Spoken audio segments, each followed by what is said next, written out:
We find ourselves in a very unique situation here. In this order of business, I believe we'll be looking at House Concurrent Resolution number 1 and decide what action should be taken on that.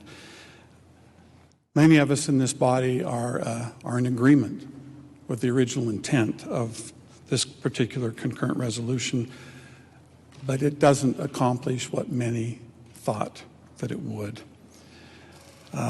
I'm not going to go over, we've already talked about some of the pros and cons. Again, I would just stress that passing House Concurrent Resolution 1 does not terminate the mandates and the concerns that people have. Those are local mandates. We need to address those as we go along. It can actually cause some harm financially to the citizens of the state, as well as from a regulatory basis. And again, we've touched on some of those too, but if we were to terminate the emergency declaration at this point without taking into these things into account, we would forfeit tens of millions of dollars that President Trump and Congress have set aside for assisted living centers, for the elderly, for hospitals, and so forth.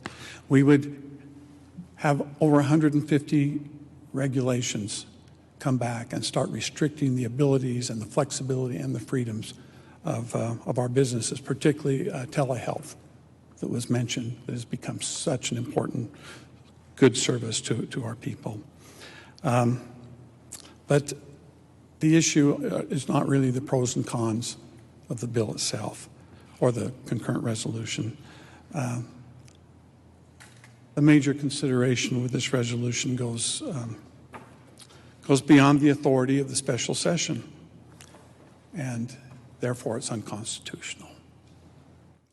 That's the real issue here.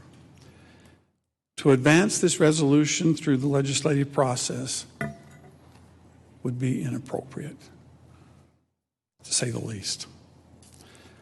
Like I said, we are in agreement with our colleagues across the rotunda that the state of emergency and other regulatory problems need to be addressed. We've just passed a Senate resolution to express our support for that. That was an appropriate action. Madam President, is House Concurrent Resolution 1 in this order of business? Senator Hill, yes. House Concurrent Resolution number 1 is in this proper order of business.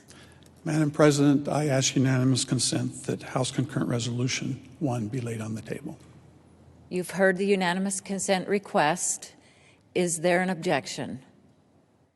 Hearing none, it is so ordered.